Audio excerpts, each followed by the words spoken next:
City. EverSmart City is a mixed use IRL smart community built with shipping containers to provide affordable housing, powered by renewable energy. It has sustainable agriculture and is integrated with blockchain technology. The pilot city will be built in Phoenix, breaking ground in 2023.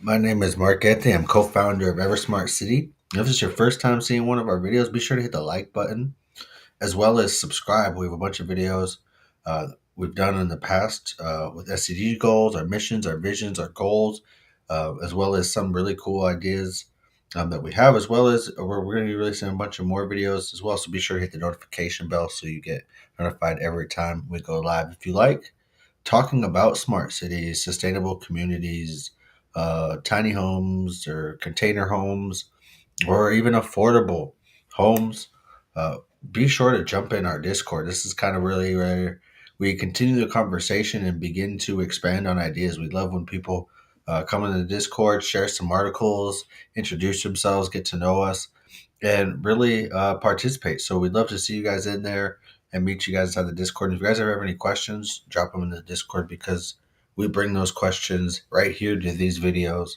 and address them. So, today we're going to discuss how accurate smart cities are depicted in the movies. So, Mark, let's mix things up and talk about some of the movies and shows that depict future cities and how close technology is currently and in the near future to these. So, Mark, you start. What's the first movie that comes to your mind? You know, before I even seen this, I was kind of forced to see this movie because when I would first start telling people about Eversmart, the first thing that they would say is just like the movie Ready Player One. And I never knew what it meant till I watched it. And at first, they were referencing being able to stack the homes.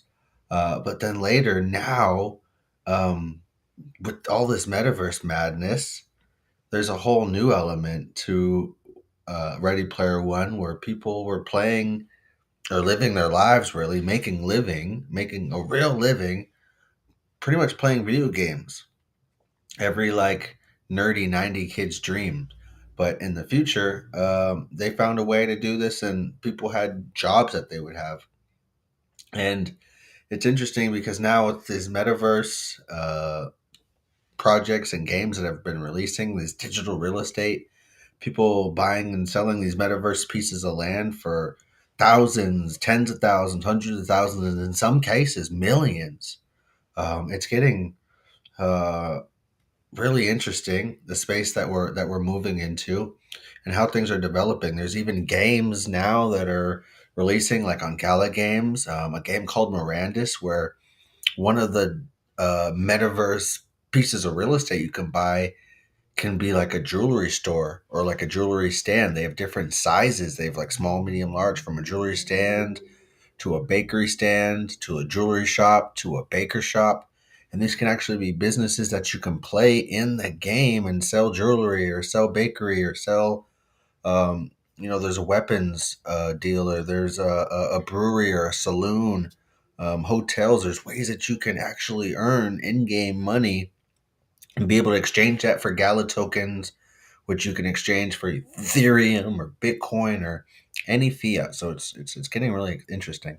And all the apparel is gonna get in on this, all the apparel industries, because your avatar, there's so many things you could do from changing up your hair to your clothes to all the gadgets. Like if you saw in Ready Player One, like they could fly, they could have superpowers, like all of those things that you see in gaming, those are now they're readily available right now in the virtual worlds. So it's empowering up and uh I just and you're right. So Mumbai in India, Bombay, they reenacted, I don't know if reenacted is the right word, but they replicated. There we go. They replicated um the I forgot what the city was called that where all the the people were kind of coming from with all the stacking. Oh, it was called the stacks.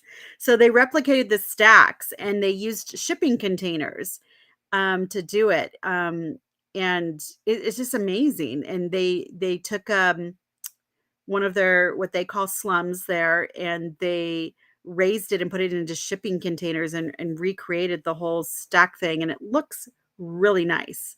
Like it looks nice, way better than it looked before. What else about Ready Player One? Anything else that you saw in there? No, just those two elements. It's getting more realistic now with all these metaverse developments and games coming out. It's going to get really interesting. It's getting close. I'll say that much. If it's not already here, it's on the verge. It's on the I verge. I agree. The other thing, there's two things that well, you've already pointed out one, but there's something that was of concern with me.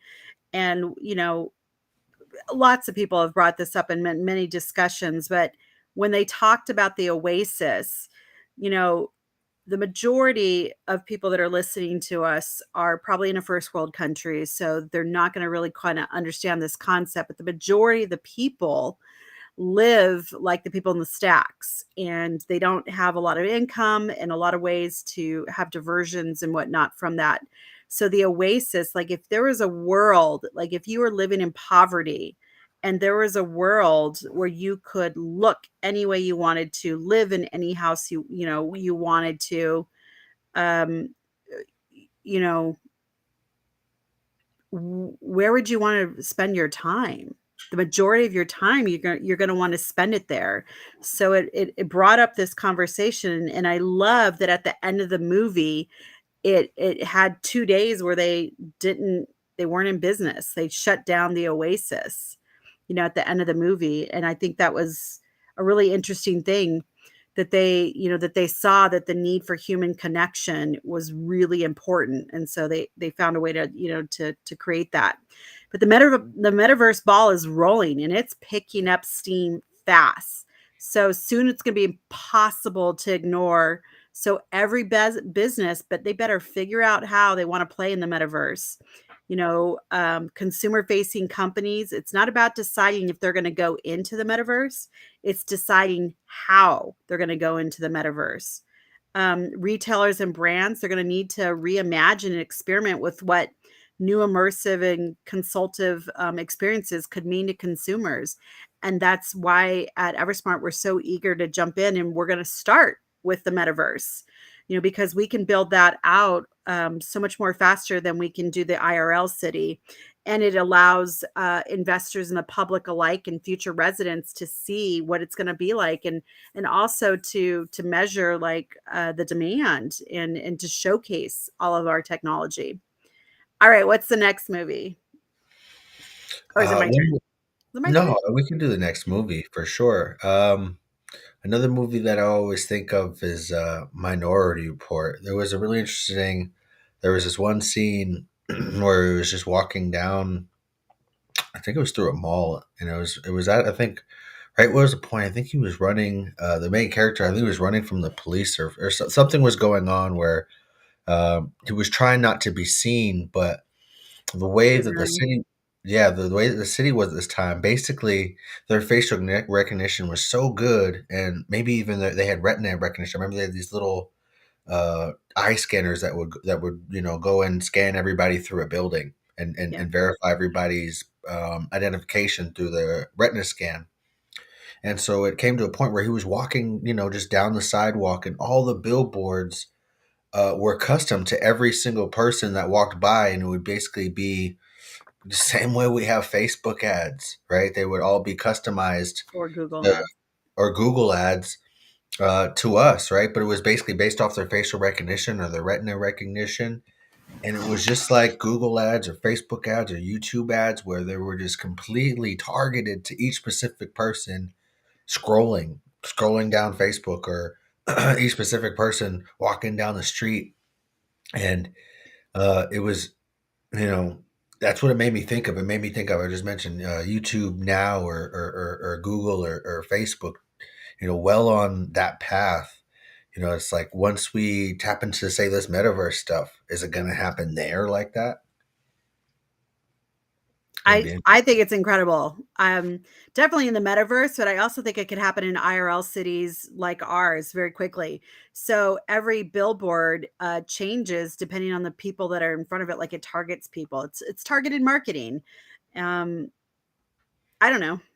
I kind of like seeing things that I know interest me.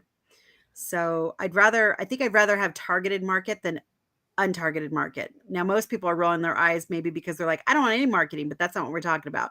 We're talking about marketing is going to happen. Would you rather be targeted? And for me, yeah, I would. And, and there's that technology is already there now. If with use of RFID chips, when you go into parties and stuff, and when you use NFTs now, you can get into. I remember going into some of the parties at the new Raiders stadium, and that's what they had. They unlocked certain things, and they knew who you were based on just holding your NFT and utilizing your phone. But same thing with the RFID and geolocation tethering and stuff. All of that stuff's out there, and I think it's going to be some incredible stuff. Um, and it's just kind of nice to hear your name sometimes, like Sophia. Would you like to see? And it might get out of control. So hopefully they'll be able to rein it in, and figure out how to keep it in moderation. All Maybe right, they so can let's talk create about. Oh, some. go ahead. Maybe Go they can ahead. create some user settings on how much you want the marketing come, like low, medium, or high. I love that. I love that, but then I don't know, I think everybody's gonna be at low. So, let's talk about my favorite movie, I, Robot. Oh my gosh. So what I loved about that movie is, if you guys can remember, he had that Bluetooth thing in before Bluetooth came a thing, and I was like, "Oh my god, we're all gonna talk like that," and then right after, Bluetooth started coming out. So that I loved the autonomous vehicles, right? We've got that now. And that's definitely the way to go. You remember the scene when he was in that big tunnel? I mean, everybody's going super fast, but there's no accidents, right? Because computer systems happen to just be better. They don't get tired, they don't get distracted. They're just, and they can respond quicker than humans. So it was just a great way. Of course, the robot portion itself is a fantastic idea. I mean, that's definitely, there's so many companies working on that right now to have the actual robotic assistance. But I also think that part of that is, like, a lot of it was smart technology. If you remember the part where um, he was coming out of the shower and the girl showed up or something, and she turned on the music while he was in the shower, and it just like blasted, and she was trying to talk to it like an IoT device, right? Like, lower the volume, shut it off or whatever. And he had to go and push it because, you know, she was into smart technology, and he was doing like the 90s stuff or early 2000s stuff. So what else about that movie, Mark, for you? It was one thing that we probably learned from it. Um, that whole movie was kind of around this like Siri, Alexa type of giant central brain. And we saw in that movie that there could be uh, a better way to create a system that's more secure and having a decentralized one. Like that was a centralized system, and the way that like he kind of defeated the evil villain was he went down to the center and hacked, right. He basically hacked into the core of it. One of the things that we can really learn to how to have better security is now with blockchain we have these decentralized networks instead of a centralized supercomputer. We have decentralized supercomputers that can help us not get hacked or somebody like Will Smith come and use his robotic arm and cut it in half.